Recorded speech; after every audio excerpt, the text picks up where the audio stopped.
ये आप रियलाइज करें कि पहले 50 ओवर इन्होंने फील्डिंग की है, उसके बाद 90 पे ये दुक्के पे दुक्का लिए जा रहा था। That shows that guy is from a different planet completely. वो मैं तो बल्कि I think here's another thing जो बड़ी इंटरेस्टिंग है, ये जो 80 से 100 पर गए हैं ना, वो जो आखिरी एक्सेलरेशन की है, यार मैं तो सेंचुरी के करीब आ गया हूं, तो टारगेट भी सही है century. That is a phenomenal acceleration that he is at. Yeah that was and then we got a pointer में के रन रेट से बॉदर नहीं किया यार। They were winning by 15-20 overs, century हो रही है होने दो। One of they were toying with the bowlers, they were enjoying the batting.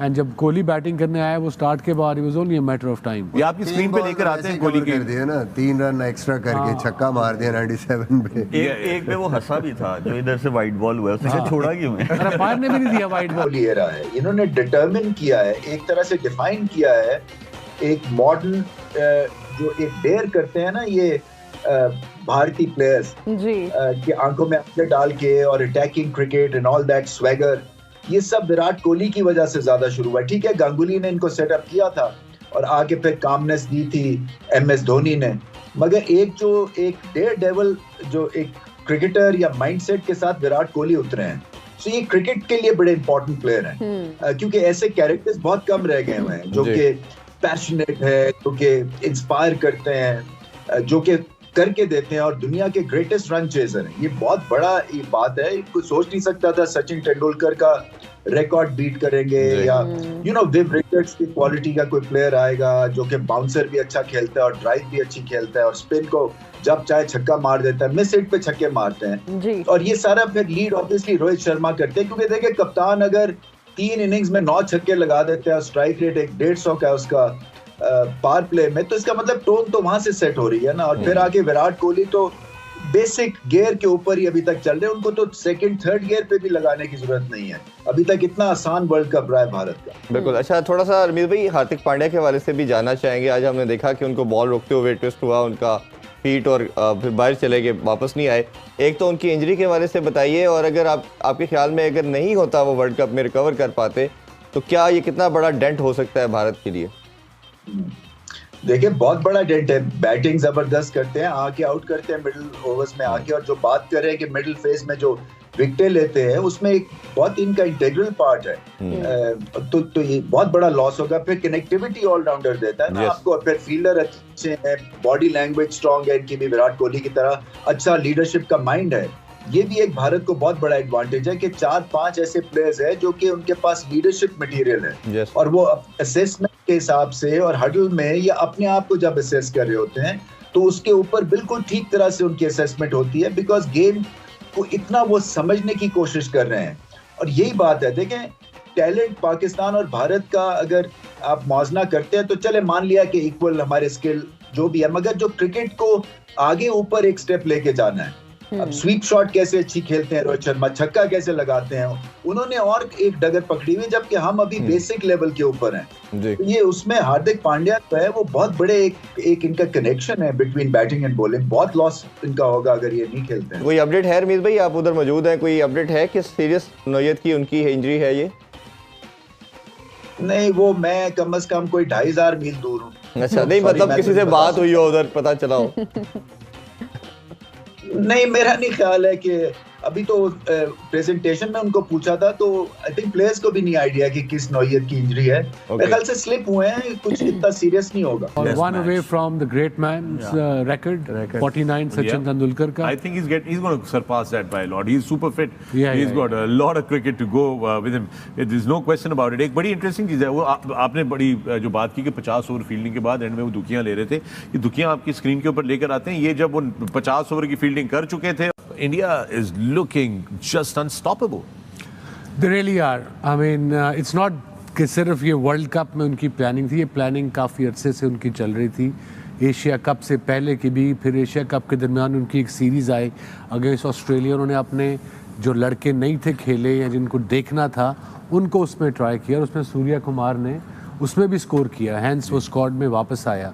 Or today, talking about India's overall performance in general, controlled. Everybody knew their role. They looked the part. They controlled the game from the get-go. And of course, अगले मैचों में India पे थोड़ा सा different pressure होगा. I hope Hardik Pandya को just निगल हो, कोई ज़्यादा सीरियस इंजरी ना हो.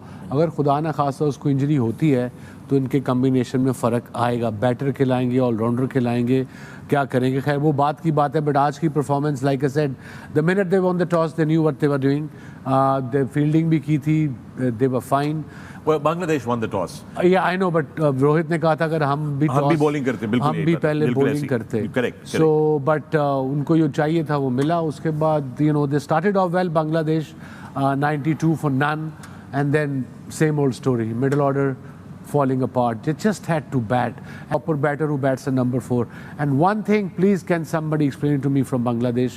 I love the place, I love the people, I enjoy their cricket too. How come your most experienced player, a batter, when you're having trouble in the middle order, not now, from last whenever I remember, Mahmudullah 7-8 पे क्यों खेलता है? He's got good technique, he's experienced. I understand he's a finisher, but you are not doing anything in the middle. Finisher की जरूरत तब पड़ती है. Even Mushfiq छठे पे अच्छी फॉर्म में है वो proper batter है. साकिब नहीं था तो वो छठे पे आया और उस वक्त तक मैच ऑलमोस्ट जो इनिशिएटिव मिला था वो उनके हाथ से निकल गया. आप चेंजेस थोड़ा सा तो आप चेंज कर सकते थे कि शाकिब नहीं है, पार्टनरशिप लगी हुई है, मुशफिक अच्छी फॉर्म में है, तो इन दोनों को आप प्रमोट कर लें ताकि वो वहाँ पे गेम को कंट्रोल कर सकें. बिल्कुल. अब ये चीज़ें तो अब कप्तान, कोचेस जो बाहर बैठे हैं, ये तो उन्होंने डिसाइड करना है या कैप्टन को सजेशन देना. आज के मैच में तो पार्ट टाइम कप्तान थे because Shakib didn't play, so that was a big drawback. Like I said, they miss 2 players, 10 overs and his batting. Quick one, all 3 the batters batting करते, दोनों ग्रेट बैठे हुए हैं. क्या अब यंगस्टर्स, यंग जनरेशन है, दे मोस्टली इनटू T20s, आंदे T20. अगर उन्होंने ये लंबी क्रिकेट सीखनी है, ये सिंगल रोटेशन कैसे होती है? अगर आप तो 2 विकेटें आपकी गिरी हैं पहले 8 ओवरों में, आप बैटिंग करने गए हो, यहाँ आप गए हो, यहाँ आप गए हो, सो आप 2-4 ओवर तो फंसोगे बिकॉज एकदम सारे फील्डर ऊपर होते हैं. सो वो प्रेशर से कैसे ऑफ होना है to rotate the strike? How do you do that? देखिए वसीम भाई, यहाँ पे मैं ना विराट कोहली की एग्जांपल देना चाहता हूँ. Very good friend of mine from India, his name is Sachin. So he has lot of academies. तो विराट ने वहां से खेलना शुरू किया. सचिन की अकेडमी से. जी, Sachin. Not as Sachin Tendulkar, but a friend of mine from India. He's from Delhi. तो वो उसने कहा कि यार हम लोग मैच देख रहे थे साथ में बैठे हुए, तो he scored 100 against Pakistan 2015 world cup में एडिलेड में. तो मैं इंडिया में था, I was working for one of the channel. तो मैं और वो बैठ के मैच देख रहे थे, तो उसने जब 100 बनाया ना, सो ही रेज्ड हिज बैट. तो सचिन जो मेरा दोस्त था उसने मुझे कहा कि ये अभी से नहीं इसको आदत, ये इसको क्लब क्रिकेट से जब ये मेरे पास खेलता था, ये तब से जो है इसको नॉट आउट आना, अगर पहले बैटिंग कर रहे हैं, दूसरी अगर बैटिंग कर रहे हैं 100 से पहले अगर स्कोर पूरे हो गए हैं, सो ही ये उसने वहाँ से अडेप्ट की, वहाँ से सीखा. तो ये आपको क्लब क्रिकेट जो है वहाँ से सीखना है. और देखें, आपको कुछ आता हो या ना आता हो, you still can survive in modern day cricket as a batter अगर आपको स्ट्राइक रोटेशन आती है. आप मेरे सामने एक एग्जांपल है, इवन T20 की एग्जांपल लेते हैं वसीम भाई. इंग्लैंड और साउथ अफ्रीका का मैच हुआ था मुंबई में, वर्ल्ड T20 का 2016 की बात है. उसमें 235 रन बने थे और वो चेज हो गए थे. The difference was singles, not the boundaries. So strike rotation is the most important thing for a batter. Create इसी तरह किया जाए. वसीम भाई, आपने कि आपको जब आप फील्ड देखते, छोटी सी 1 मिनट की इजाजत. जी इजाजत 5 फील्डर देखें. नॉर्मली जब मिडिल ऑर्डर बैटिंग कर रहे हो तो 5 फील्डर सर्कल में होते हैं. वहाँ पे थोड़ा सा सेट होने के बाद आपके पास चांस होता है कि एक आधा चांस ले, आपको फील्डर वहाँ से निकलवाना होता है, कोई ना कोई फील्डर रिमूव कराना होता है.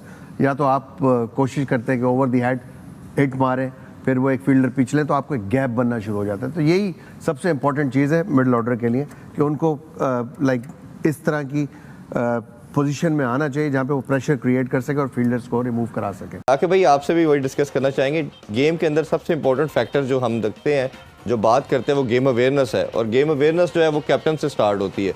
और जिस तरह रोहित शर्मा लीड कर रहे हैं, जिस तरह रवीज भाई ने कहा कि 9 छक्के अभी तक लगा चुके हैं, और अभी भारत 37 छक्के लगा चुका है इस साल पावर प्ले में, और हमारा 0 है.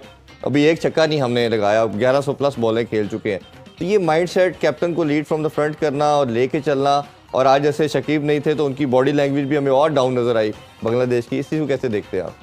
देखिए इंडिया को हराना बहुत मुश्किल काम, और अगर आप देखो तो यही टीम थी जब ये 15 का वर्ल्ड कप हुआ है, 19 का वर्ल्ड कप हुआ है, तो ये नॉकआउट स्टेज से आगे ही नहीं गए।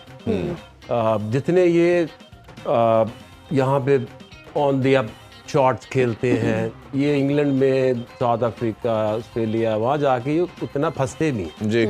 तो इसलिए क्योंकि इनको कोई एशियन टीम चैलेंज नहीं कर रही, इसलिए ये बहुत अच्छे लग रहे हैं। क्योंकि मैंने तो किसी वर्ल्ड कप में ना बांग्लादेश टीम इतनी वीक देखी है, आप जितने भी वर्ल्ड कप आप देख लें पिछले 3-4 देख लें, ना श्रीलंका की टीम इतनी वीक देखी है और ना ही पाकिस्तान की इतनी ठुस टीम देखी है। जो कि वो जो ऑपोजिशन है, वो कोहली ने भी कहा कि यार ऐसे थोड़ी होता है कि आप प्रेशर ही ना हैंडल कर सको। हमने जिंदगी में ऐसा मैच नहीं कभी देखा। ठीक है, हारना और जीतना एक और चीज है, हम भी उस दोनों वर्ल्ड कप में कह लो दोनों में हम हारे हैं, बट ऐसे नहीं हारे थे। वहाँ कुछ मुकाबला होता है, कुछ एफर्ट होती है, कुछ अपनी प्लेयर्स की कोई इंटेंट नजर आती है, हाँ, बॉडी तो असल लैंग्वेज में तो ये इसलिए बहुत अच्छे लग रहे हैं कि बाकी जो एशियन टीमें उनका बेड़ा गर्क हुआ हो।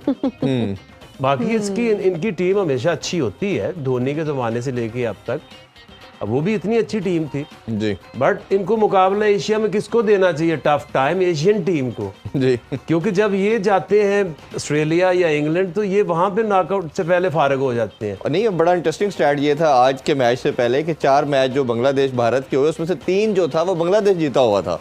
तो ये एक बड़ा उनके पास था हाई होप्स के आज किसी कॉन्फिडेंस के साथ आते। लास्ट एशिया कप में उन्होंने हराया था। लेकिन 2 उनके जो इम्पैक्ट प्लेयर्स ने, तमीम रहा, शाकिब रहा, वो दोनों नहीं है। बाकी उनकी बॉलिंग तो ऐसी ही हमेशा से होती है। उसमें होता ये था कि वो इतने कंसिस्टेंट थे कि ऊपर से तमीम मार जाता था, बीच में आके जो साकिब है वो एक ऑलराउंड परफॉर्मेंस दे जाता था, तो दे ऑलवेज लुक गुड जी। और ये वर्ल्ड कप पहले होता था कहाँ पे, पाकिस्तान हो गया, इंडिया हो गया, श्रीलंका हो गया, बांग्लादेश हो गया, जैसे 2011 का हुआ है जी। तो उसमें कहीं ना कहीं बांग्लादेश अपने होम मैचेस में फंसा लेती थी, अच्छी परफॉर्मेंस दे देती थी। ये सारे का सारे इंडिया में हो रहा है ऐसे ही। तो ये इंडिया को इस टूर्नामेंट में कौन हराएगा ये हम देखेंगे।